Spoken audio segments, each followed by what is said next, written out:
My name is Mr. King. I've been working at Manhasset High School for about 6 or 7 years. At the same time, I'm working also at Roslyn High School. And before that, I was in private enterprise for about 40 years. I actually did start my career as a teacher in 1966.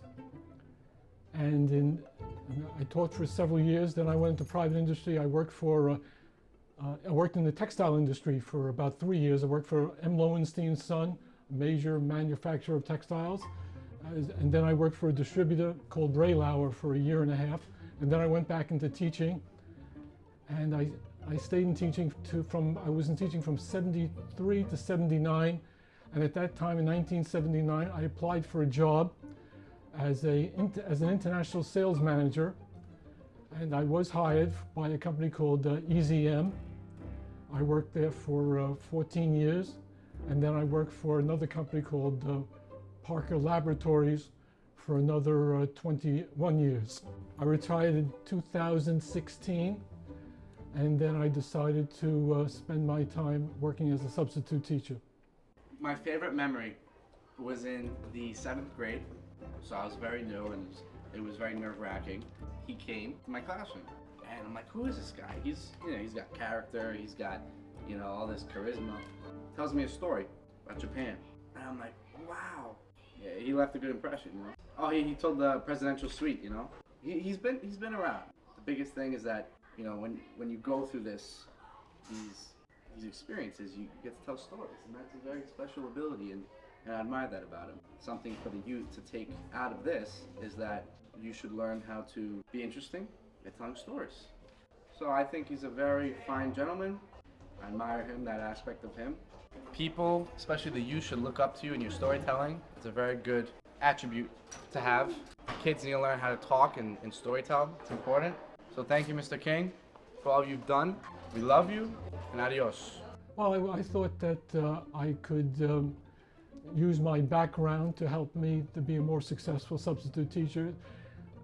I traveled internationally for about 35 years. I've been to 40 countries.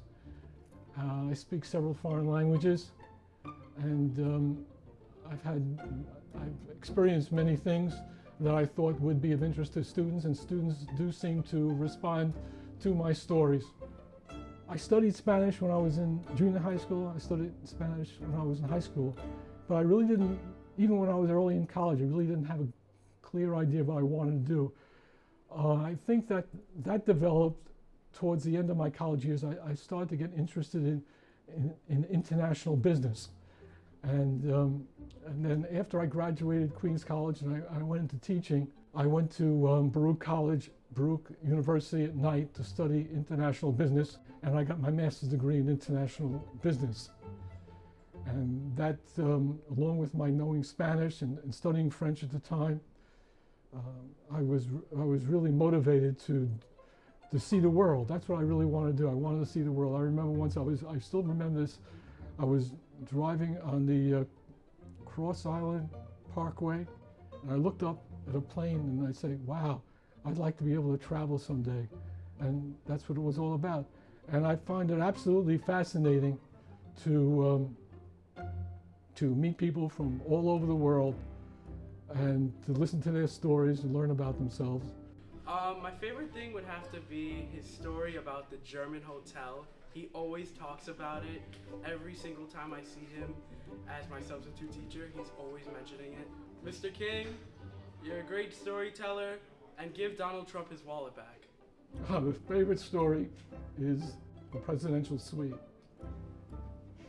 Would you want me to tell it again? Okay. As I said before, the biggest medical meeting that we attended was the Medica meeting in Dusseldorf, Germany. And since 150,000 people would show up to this meeting, it was really important for me to plan ahead in order to get the hotel room. So a year in advance, I contacted a 5-star hotel, which we stayed at before, called the Breidenbacher Hof, and I arranged for rooms. When I got to the hotel, this is in Dusseldorf, Germany, when I got to the hotel, the man behind the desk said, "Mr. King, would you like the presidential suite?" Well, I thought that was some sort of a joke. He had a special key that took you up to the second floor for security reasons, in the elevator, of course. He opens up the door. It was the presidential suite. It was 2,000 square feet. That's the size of an average home in the United States. The living room itself was 50 feet long, beautifully furnished. There were 2 suites, 2 sets of rooms. My bedroom didn't have 1 king-size bed, it had 2 king-size beds. I didn't have 1 armoire or 1 closet for my clothing, I had 6. The bathroom itself was the size of a nice size hotel room. There was one area for called the tropical shower, 1 for the tub. 1 wall was completely covered with mirrors with a TV inside. I went down to the front desk. I said, why did I get the presidential suite? Well, the man behind the desk said, well, the manager of the hotel was interviewed by the Frankfurt Allgemeine newspaper. And the article said the following, or the manager said in the interview, after spending $100 million renovating the hotel, the first person to give us a call was a businessman from New York named Mr. King. We thought that was a good omen for the hotel, because normally kings and queens stay in the presidential suite. Previous guests of the presidential suite were Tsar Alexander II of Russia, King Juan Carlos of Spain, and Princess Margaret of the United Kingdom. I went down to the front desk. I said, how much does it cost to stay here one night? $12,000 a night. I stayed there for 6 nights. I got the bill. It was 0. The company didn't have to pay anything. And get this, my great-grandfather, whom I have the good fortune of knowing, he was born in Austria. His name wasn't King then, it was König, the German name for king. And the hotel was on the Königsallee, the street of the king, the most expensive street in all of Germany. He's such an innovative mind. You know, he invented chopsticks, I think. Stayed in the presidential suite. He has like 7 brilliant stories he tells every time he's your sub. They're Mr. King, to the camera. best sub. Love you.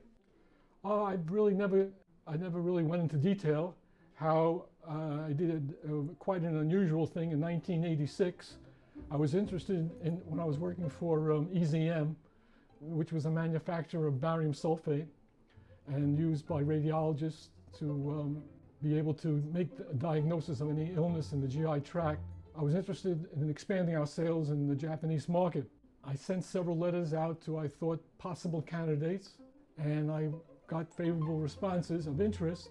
So I went to Japan and I met with 3 companies. One was a very large pharmaceutical company called Eisai. I always remember the meeting. I, of course, was representing my company. And Eisai, they had about 25 people at a long table, and I introduced myself to the 25 people, and I gave my reasons why I was there, and then I asked questions to them about how they would fit in.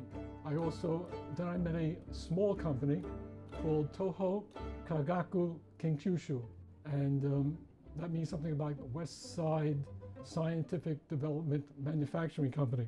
They were located in the Tokyo area. I did the interviews, returned to the office, and several months later I got a letter from Toho Kagaku Kenkyushu expressing interest in further talks, further negotiations.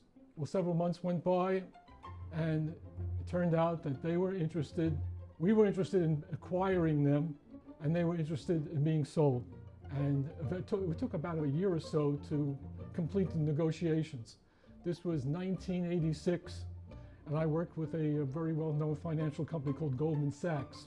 As a result of the purchase, a Japanese publication which was written in English called Japan Venture interviewed me, and the interview took over 4 pages of their publication and how Mr. King went to Japan. Because of this acquisition, the Toho Kagaku Kenkyushu made me a director of the Japanese company. It was a formality, and I appreciated that as recognition of what I accomplished.